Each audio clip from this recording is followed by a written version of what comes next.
Thank you all for taking the time. Exciting to be here at another great event at Fame Week. I am excited to be discussing three very important countries in this region and in filmmaking, and equitably represented here. So I will start from my left and move on. First, we're really, really grateful. Thank you so much, sir, for making the time. Joining us today is the High Commissioner for India to South Africa, and His Excellency, Mr. Kumar. Thank you so much for being here. Appreciate it. No problem. I've been a fan for a long time. So I call her a friend, even though she doesn't know we're friends yet, but a wonderful filmmaker. Lovely to have you here with us. Are you excited, Hamisha? Thank you for that. Excellent. My really good friend, who I disturb all the time, and I may join the panel, another wonderful filmmaker. She's just made her first feature, which is exciting, as we all know.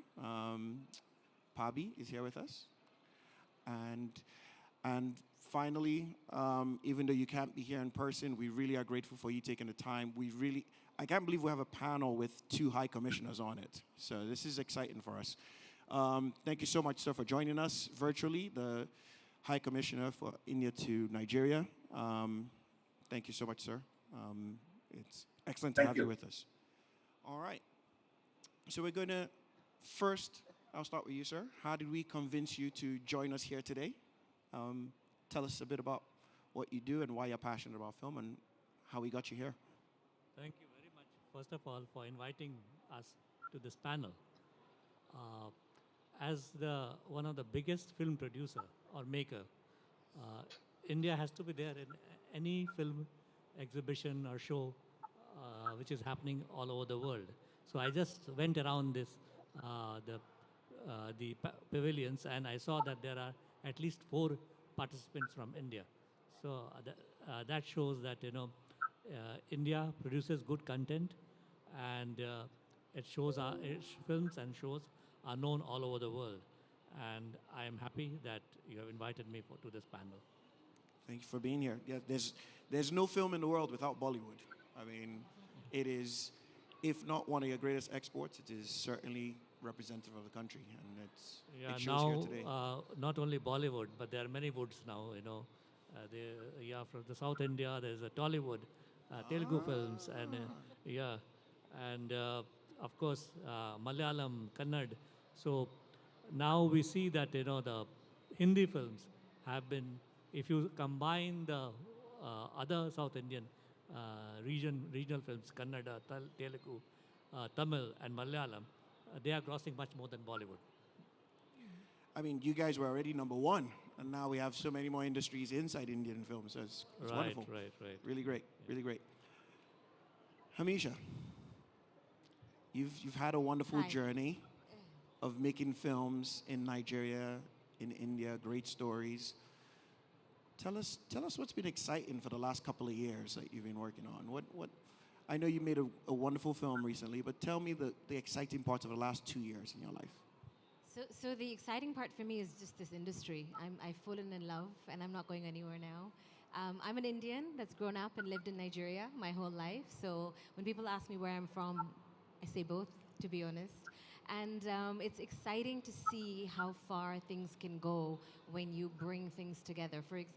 Honestly, Namaste Wahala was something that I just started as a whim, to be honest. I was like, this is something, Nigeria has grown up on Bollywood in history, and people always, sort of talked about Z and talked about Amitabh Bachchan and Hema Malini. And I always wondered, why hadn't the two come together? And so that was what Namaste Wahala was. It was my baby. It started and it sort of went viral. And so then went forward to do Postcards, which is a Nigerian web series that I shot in Mumbai. And just seeing the feedback and seeing what people, how they've received it, I know I just have to keep going and keep bringing these countries together. Because I think that there's a more macro perspective on that as well. Yeah, we'll get to that. So many more from you we should expect. For sure.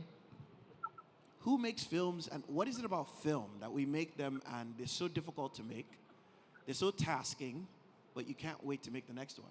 Is there any other job like that? It's fascinating. To be honest, I think it's a personal thing as well, but I don't know if you know the Japanese term ikigai. No, tell me more. So, yeah, so ikigai is when you find your purpose, where you enjoy doing what you're doing. You can also make money off it, and it benefits the world. If all four come together, that is your ikigai. I genuinely feel like I've reached my ikigai now at this stage of life. So, for me, it's that. I don't know if it's a film or if it's for me, but generally, I think it's just got some power. How wonderful. Excellent. Pabi, your first feature. Yep, my first feature. Say more. Say more. I mean, you had to work with an awesome, awesome executive producer. Like, just great, great executive producers. So I was the executive producer for Pabi's film, by the way. But Now they know. but say more. Say more. How was the experience of making a South African film in Nigeria and in Cape Town? What was that like? I mean, to be honest with you, it's always a dream come true when you do something that you've always wanted to do. You know, it's a long journey for me to actually be a filmmaker and make my own film, you know. So, one, PB, thank you very much for allowing me that. But my first feature is very, very close to me because it's got a little bit of a hint, a little bit of my life threaded somewhere in between in it. It's the story of a Nigerian man who meets a South African man, and I am a Nigerian woman living in South Africa. The rest tells itself, right? So yeah, it's a great opportunity for me to tell a story about my life. You know, not entirely though, but it's so yeah, it's really great. Okay. And I'm going to come to you now, sir. The High Commissioner of India to Nigeria, sir.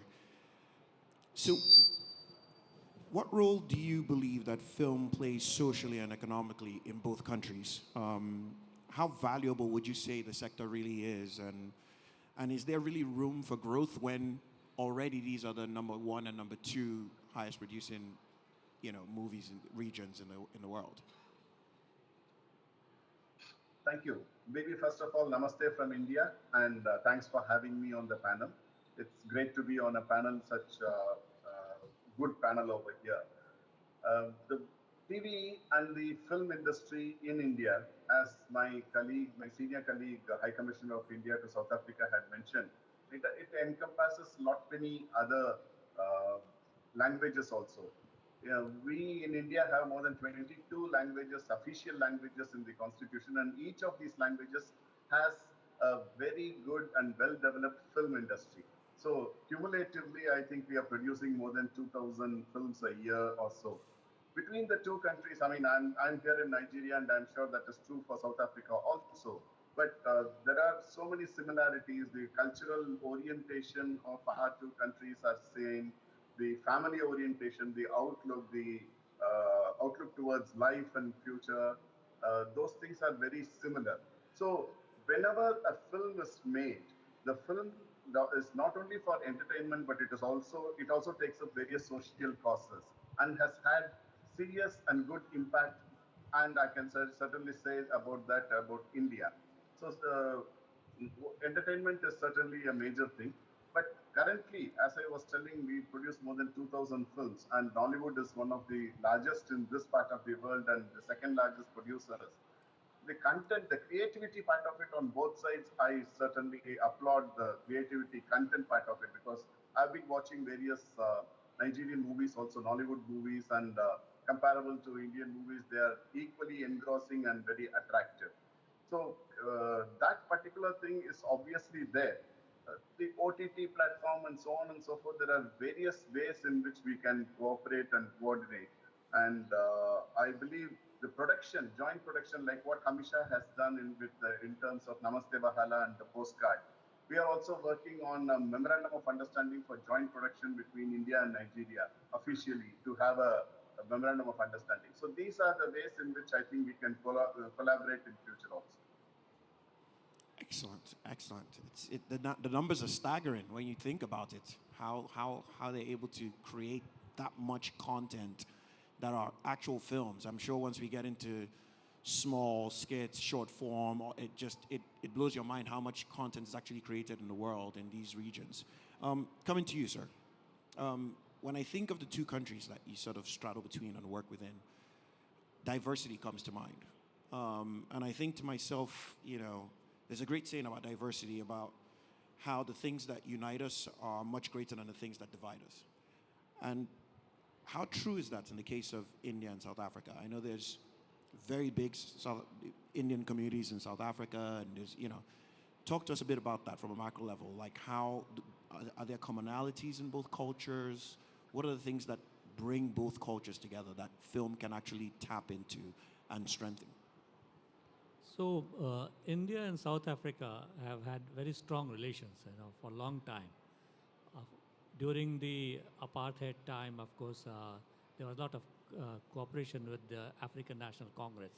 And so politically, we have been very well connected.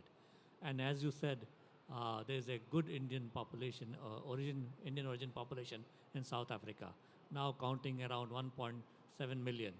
And they came around 1860 onwards. And therefore, and in the Durban area, around 1 million. That's one of the largest concentration of Indian in one place. So, therefore, a lot of content has been coming from India to South Africa in terms of films, in TV serials, OTT content, and there are content being produced in South Africa by this community, which is being consumed all over the world, and of course in India as well. So that is one connection. But when post-apartheid, when South Africa opened up, many films, Indian films, have been produced in South Africa. So locale is an important consideration. And South Africa has provided good locale, and many films of which are big hits in India were produced here. So yeah, Cocktail, MS Dhoni, to name a few. Many films have been produced here, and still people are coming. Last year there is a series called Khatro Ke Khilari, or a Survivor, kind of Survivor, and it's a shot in Cape Town. So yes, so so the collaboration can happen in many ways.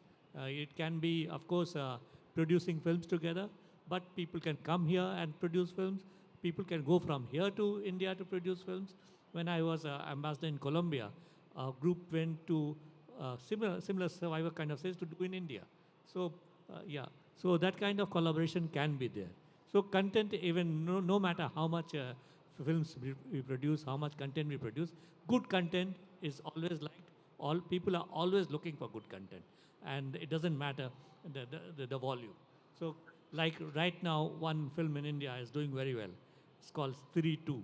And suddenly, after 6 months, we have a very good film and it's making money. So people are looking for good content, and it can come in any form and any type. So it doesn't matter if you're producing, as you're saying, a lot of content. It doesn't matter. Good content is important. And do you feel the content cross in both cultures? Is it mainly the Indian population? Obviously, that would be a big audience for it. But do you feel the content crossing over to all the other different nationalities, including South Africans, when they're made? Yes, the content, if it's a good content, it will cross cultures. I remember, just to recount, in 1994, I went to Mozambique. I was observing the elections as a UN observer. And I went to a place near Tet. It's on the north of Mozambique. And I went to a village. And there in the night, on a bed sheet, they showed me an Indian film, Farar, Amitabh Bachchan film. So you can see that the film was traveling, and the whole village saw that film. It had Portuguese subtitle. And so you see, I was ambassador in Kazakhstan, and there the most famous actors were Raj Kapoor and Mithun Chakravarti. You see, at that time, during the Soviet times, those films were watched.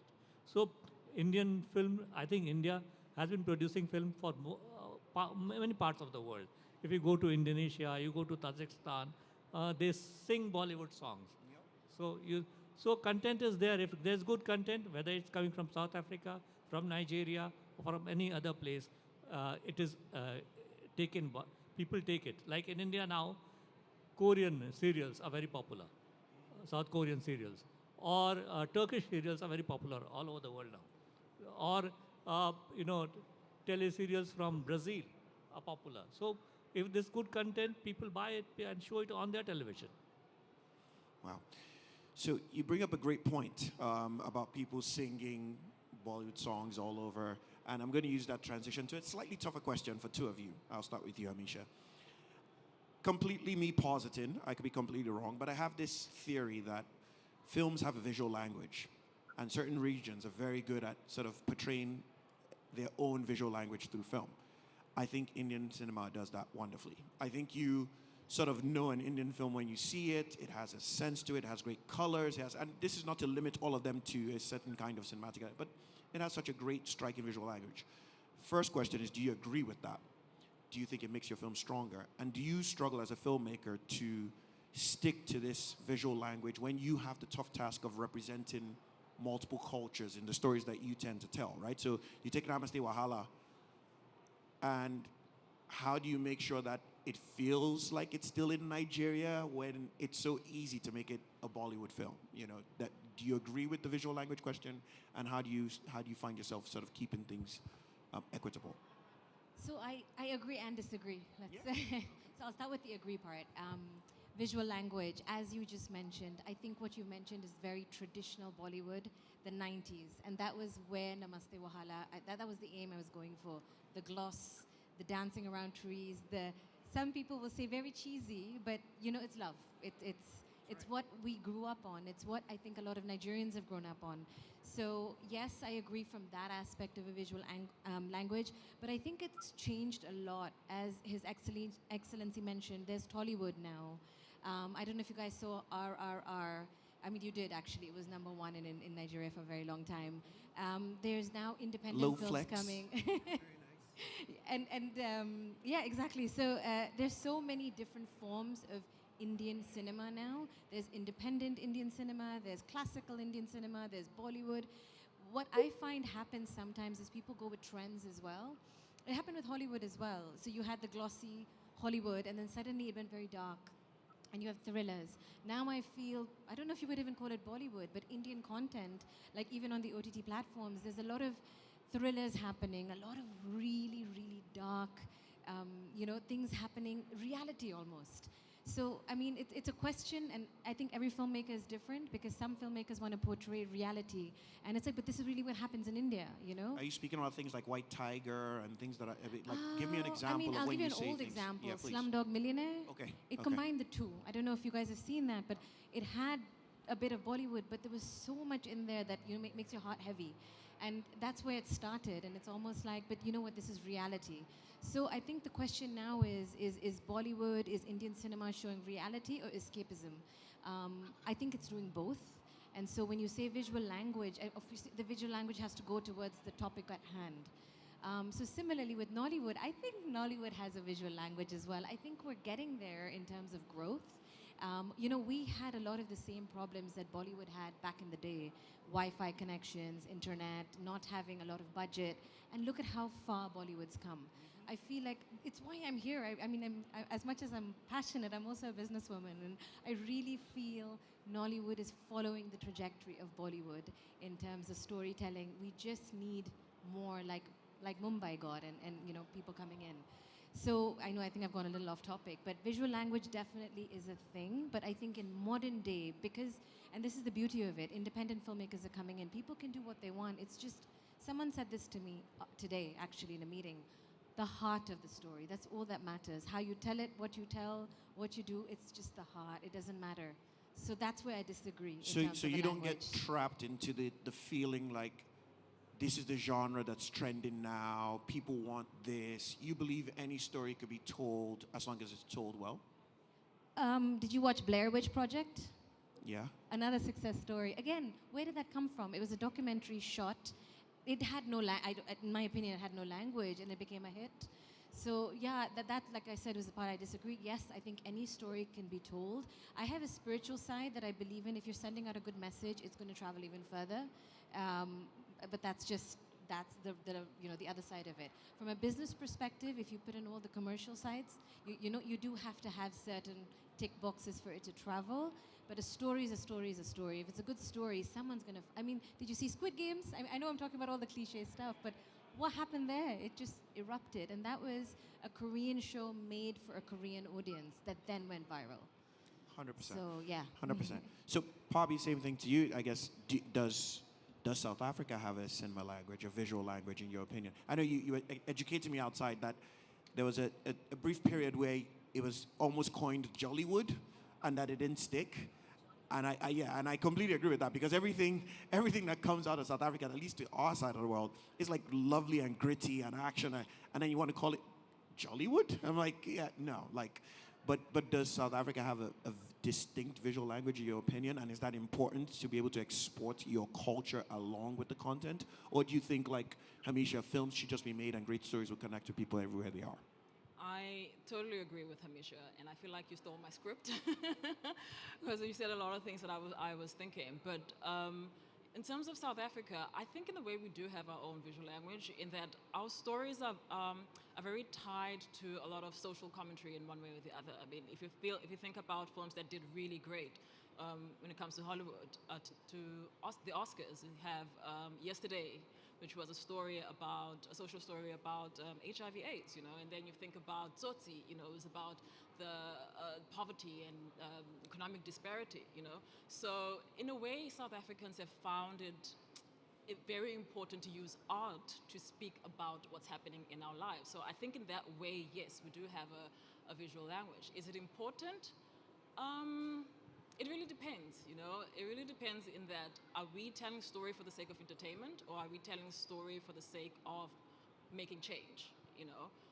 If we're making change, definitely, it's important. It's important for us to have it. If we're entertaining, then it's just a case of we can easily mimic what Hollywood is doing. And we do that well too.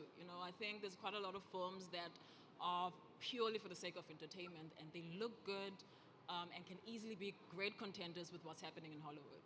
So, yeah. Interesting, interesting. I'll come back to you, sir, His Excellency, the High Commissioner of India to Nigeria. You're a diplomat by nature, right? And when you think about trade negotiations, things far above my pay scale, it seems simpler negotiation. I know that sounds crazy, but countries have agendas. Somebody wants raw materials, somebody wants manufacturing things, things like that. How do you bring that into our sector and into our industry when people just want to escape and be told a story for 2 hours and have fun? How are you going to help Nigeria and India trade equitably on the resources that seem the same, so to speak? Where are the links that could be done there? And isn't that a more complex negotiation from your standpoint? Well, it may not be as complex as it seems to be, because basically you said very clearly that they would like to have a good time for about 2 hours or so, 3 hours or so, 1.5 hours, whatever, the period of the film. It also depends along with the content as to how it is presented, how it is made. Say, for example, when you are talking about trade, it has to be on the comparative advantage of each of the countries that they have. One country might have the raw materials, the other might have the finished good market, so on and so forth. So, what is the comparative advantage that we see with vis-a-vis Bollywood and vis-a-vis Bollywood and Nollywood? Uh, Creativity is fantastic on both sides. I have seen many films in Nigeria which are absolutely fabulous. And as far as Bollywood is concerned, as far as Indian cinema making is concerned, which employs nearly 2 million people and produces about 2,000, and the economic value of it is close to about 24 billion, which is 4% of our GDP of 4 trillion. So there's an enormous potential over there. Not only are the movies made in Bollywood, but also many of the special effects, the VFX things are being outsourced to the Indian content makers. So most of the Hollywood actually outsources their special effects to Indian animation to India, so on and so forth. So that is some area in which both Nollywood and Bollywood can collaborate and cooperate. Capacity building, the technical aspects of it, the film production part of it, not only in terms of cameras, but also in terms of the editing and the film processing part of it, the VFX part of it, so and the special effects. These are some of the areas in which certainly there is a possibility of both the sides to come together. And that is exactly what the trade negotiations can be, in the sense that comparative advantage of what Nollywood offers and what Bollywood offers, they can come on to a common understanding. I guess that's why you're a diplomat. That's fantastic. Yeah, now I feel equitable all of a sudden. I thought India was doing better than we were, but now I feel we have a chance. You're right, Hamisha. We're coming up. We're coming in those footsteps. So to you, sir, in this event, there's tons of stakeholders across the value chain: filmmakers, distributors, financiers. What advice would you give about, the power of film and its ability to sort of, be inclusive, and what would you like to see done across the value chain in film? Thank you. What we can see, as my colleague said, that lot of things can be learned. Capacity building can be done, animation and visual effects. So all this now India is promoting in a big way, and just carrying forward the promotion which my colleague was doing. That we have the International Film Festival of India in November this year. Every year we have, and in which there is an entry for the foreign films as well.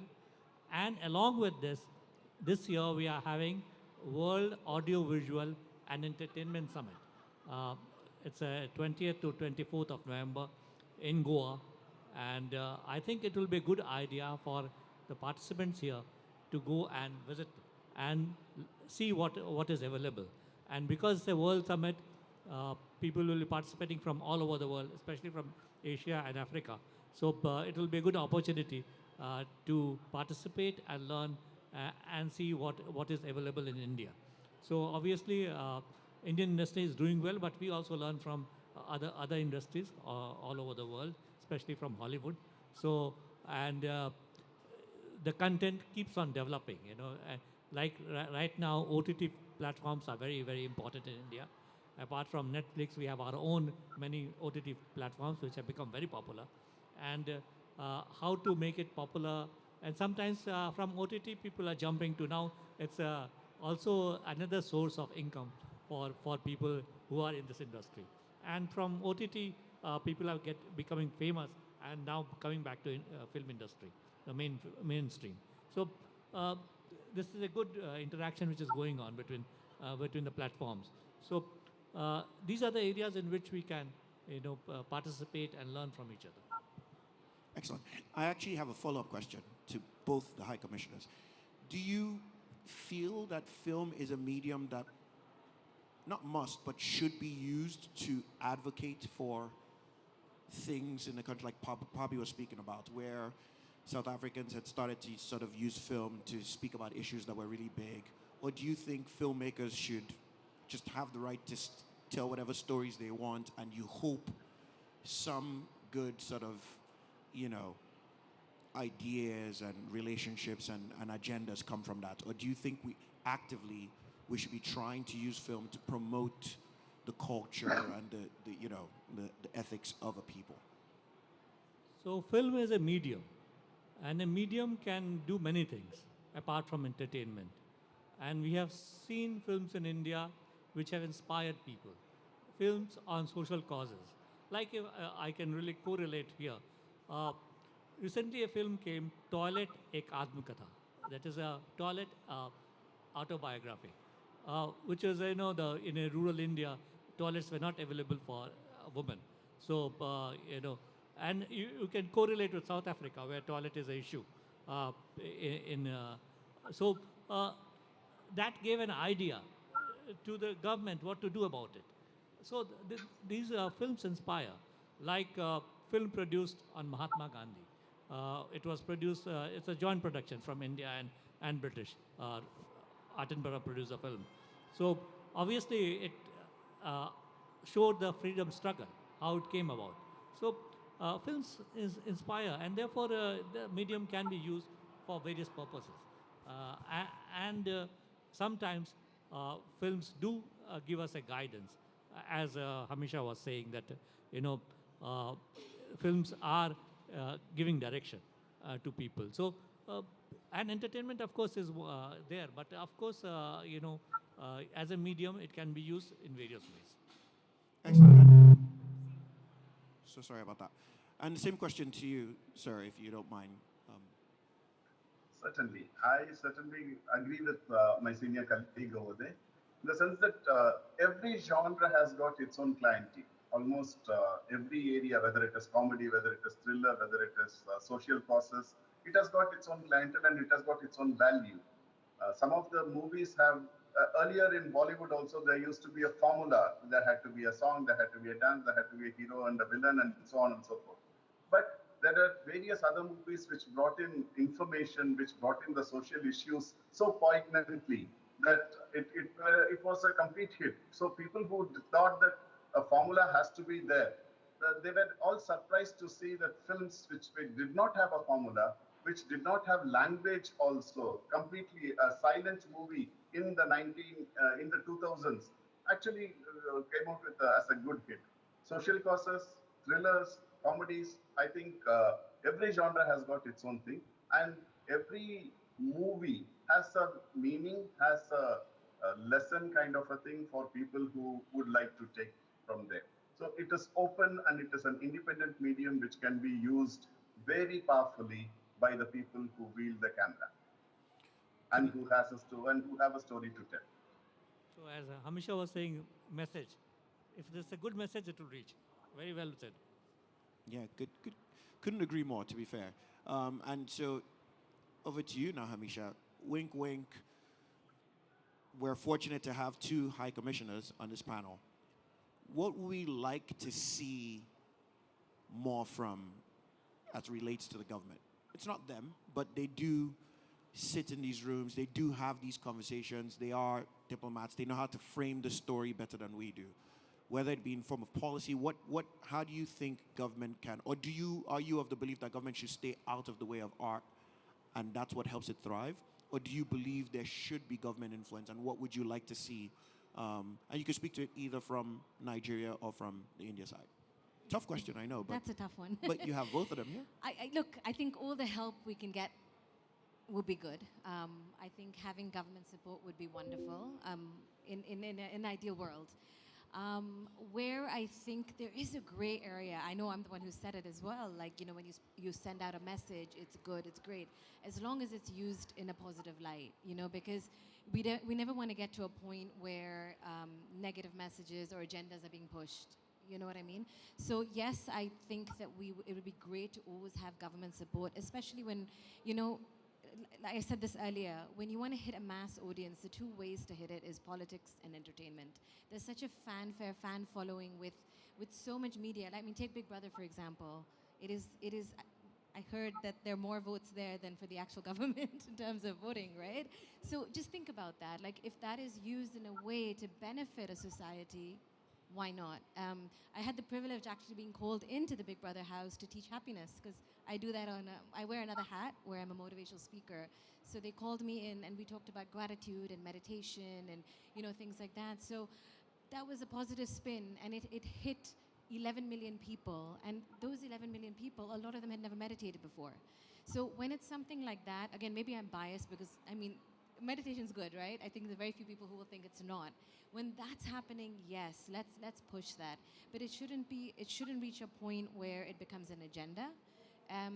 On the flip side of it, I do think we need more, especially in Nigeria, we need more finance people, we need more investors, we need more business people coming in, because stories travel, and again, I'm a storyteller and I've said that, but that story that you make can be beautiful, but it needs to sell and it needs to make money, because then you can make more. So I know I'm again veering off, but I do think we need a lot more formality, we need a lot more infrastructure, we need a lot more support, because this is such a big medium, as we've discussed. So yes, answer your question. Yes, please help us. Okay. And Pabi, I don't know, you worked for a very long time in post-production in South Africa, right? South Africa is known as an excellent sort of service vendor film region to the world. Do you feel like many times that struggle to earn by getting the big, Mad Max and all these things, they come to South Africa, they know you can do the work, it's a little cheaper than Hollywood or Europe and all that stuff. But does that take away from you guys getting to work on your own stories? Is there that struggle, or has that been a great blessing in terms of expertise, knowledge, learning, getting to work on bigger productions? Or do you wish sometimes that the country will focus on telling its own stories and getting those out there, because the biggest things that come from South Africa tend to be Hollywood productions, so to speak. Is that how do you see that dichotomy playing out? I mean, to be honest with you, I think the introduction, or rather the fact that Hollywood works here so much, has really helped the South African film industry in a lot of ways, like what you just said, with like expertise and simply just work also, you know. Like a lot of people are more exposed to working outside of their borders. And does it interfere with film in South Africa? I mean, I think what it does instead is that really influenced South African filmmakers, in that now we tell stories in a way that kind of like feels, I think this might go back a little bit to that visual language, you know. They feel a little bit more Hollywood in style, you know. Directors are more influenced by that because they work so closely to Hollywood. So, I mean, I think it's a give and take type of thing. No, I don't think it's in a way taking from filmmakers from making more films. It's just giving us a different voice, you know, a different outlook on how else to tell films, you know. So, yeah. Okay. So we've been told that we have to round up. So I'm going to do the last set of questions, which are the fun questions, right? And I'm going to start with, again, the High Commissioner of India to Nigeria. Would you please tell us, sir, your favorite Nigerian film and your favorite Indian film, and tell us why? And everybody's going to answer those. So let's start racking our brains as to what they are. So we're putting you on the spot first, sir. Tell us, and everybody's watching. If you don't mention, you know what's going to happen in Nigeria. Once you say one film, everybody else is going to call you and tell you, why didn't you say my film? But please tell us your favorite Nigerian film and your favorite Indian film. Thank you. This is my first time in Africa, so I wanted to understand the country better, and some of the historical movies that are being made over there, whether it is Amina, or whether it is the House of, or whether it is the Ijokumo, and other areas of thing also, in which there were I'm forgetting the name, but Akupulo, some movies. Yes. So some of the historical pieces have been very informative to me, and certainly I like it. But having Hamisha over there and not saying Namaste Wahala would be something that is wrong. So I like Namaste Wahala also. And of course, on the Indian side, I mean, every period has got its own classic, starting from Sholay to latest to Three Idiots, and some of the social movies that have come up. So I wouldn't be able to pinpoint and say one. I would say this genre is fantastic, very informative, and has been useful for me also in understanding the people, the culture, and the country here in Nigeria. And similarly, my country also has a great storytelling thing, so I just can't say one. Almost everything is very, very, very nice. Forever a diplomat. Excellent at his job. Well, you know, you're here physically, so we're going to hold you to an answer. He can get away with it. He's virtual, so it's over to you, sir. Regarding Indian films, of course, he mentioned Sholay, one of the greatest films made by India. And it grossed, made, you know, a lot of records, and it was famous all over the world. So Sholay is also a favorite film when I was a kid. But lately, I think some of the biopics have been very important. It is MS Dhoni on cricket, and Bhag Milkha Bhag, another sportsman.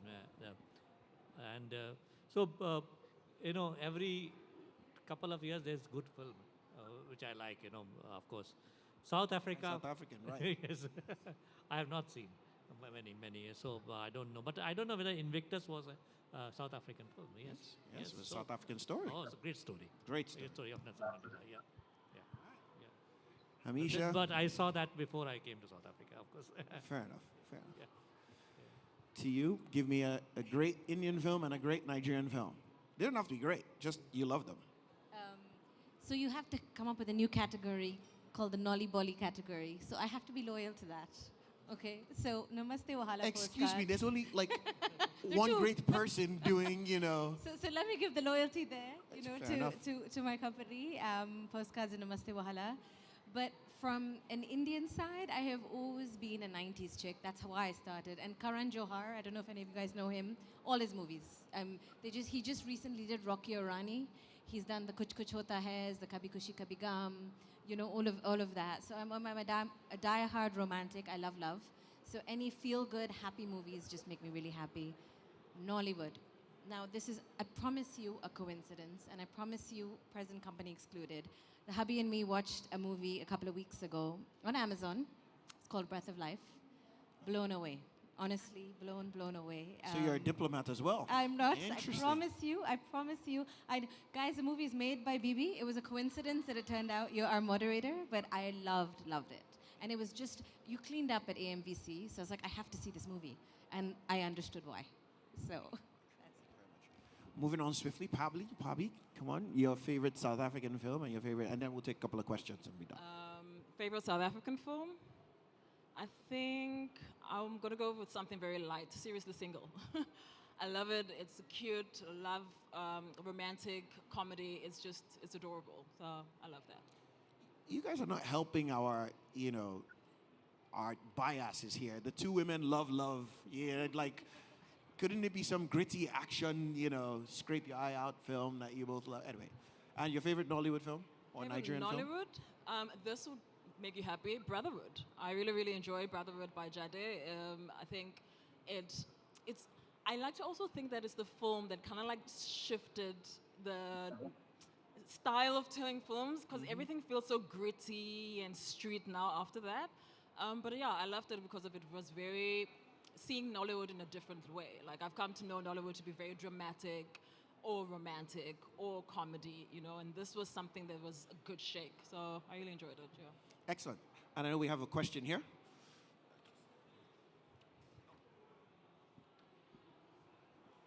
Good afternoon. My name is Wilson. I'm Nigerian, but I live more here in Cape Town now.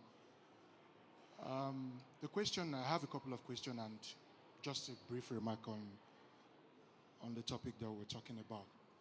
The question that I have is to the High Commissioners, the High Commissioner to Nigeria and South Africa. I think one of the problems that creators face, most especially the independent creators like us, it's traveling and having collaborations across Africa and across the world. I could remember when I was much younger, I wanted to attend the Indian Institute of Technology to study animation, and because that was where I started from before my present journey in photography and filmmaking now. I saw how difficult it is for me to get visas to travel because you are Nigerian. It's a big problem. We are not speaking enough. I think there is too much stereotype. Some people genuinely want to go get something for their life. Some of us want to genuinely collaborate with other people. Yes, the advent of the internet has made it a bit easier for us to have Zoom, like the way we're speaking to the High Commissioner now via Zoom and all. But like you mentioned, the film festival that is going to be happening in September, I want to attend. I want to go there. So I'm speaking to the two High Commissioners now. I hope I'm getting visas. I'm going to present my case and the case of other independent... So that High Commissioner of Nigeria... I'm going to be applying from South Africa. He's the one who will give the visa. I'm applying from South Africa. All right, we'll get clearance from him. So those are one of the challenges that we face. No, there's no problem. I don't think there's any problem in visa, but let Balasubramaniam all right. But then, yeah. so the remark I want to really make is, I'm happy to, when I saw that, we're having a panel that is consists of Nigerian and Indian officials, I was very happy because, like, I saw a movie and I was like, I have to be here. Yeah. I made a last-minute decision to be here because I really want to talk. To everybody in this sector. There is so much to gain between South Africa, India, and Nigeria collaboration. We need to do more. And like what you talked about, the government, how the government is going to come in. I think most of the way the government is going to come in is to liberalize the relation, make everything easy for us to cooperate with each other, make everything easy for us, and provide some level of infrastructure. I would say that from the Nigerian perspective. So that's what I want to say. Thank you very much. Sir, thank you for the question. I don't see any reason why there should be any problem for a genuine visa seeker with the proper documentation at all. Absolutely no problem. We are very happy to facilitate. Just have some of the basic fundamentals in terms of who's inviting, where are you going, and for how long, so on and so forth. Some of the basic information and documentation is to be there. Otherwise, we are issuing thousands of visas a year. So to promote such kind of collaboration, I'm sure we would be happy to help you out. Please, welcome. On the help from the government, uh, the government of India has got a National Film Development Corporation, which gives money to filmmakers, loans money, also collaborates or makes joint production. Like I told about Gandhi, the film made. So NFDC produced along with her. So there is that way. But of course, we have the Indian Film and Television Institute in Pune, in which through our ITech programs, we have the Indian Technical and Economic Cooperation Program, in which we give scholarships. And those scholarships can be used to go to India and do a course. Not only in film and television, but there is a media course as well, which is, Indian Institute of Mass Communication in Delhi. That they give this media course, or there are other courses. So it's possible to go to India on scholarship and do those courses. So, and for producing films in India, we have come out with a policy of giving tax incentive, like returning the taxes, which is spent. Many countries are doing that, and we are also doing that. So that can also be done, like 30% of your expenditure, it can be returned. So. So there are many incentives. It's an important industry for us, for the government. It gives employment to so many people, and it's an export industry as well. So we encourage it, we support it, and these film festivals or the Wave Summit that I spoke about, all are being supported by the government. Thank you so much, Your Excellency. Are there any other questions before we wrap? Any other questions? Okay. Thank you all so much for being a part of this panel. I think it's been really substantive, really informative. We're really grateful to the two high commissioners. We know you're very busy. Thank you for taking the time. Thank you very much for inviting. Thank you so much. And we'll be remiss not to say Hamisha really put all this together, calling everybody, making sure we're all here, making sure the high commissioners are here. Thank you very much. Great work. Thank you. And thank you all for attending. Have a lovely afternoon and good rest of the week.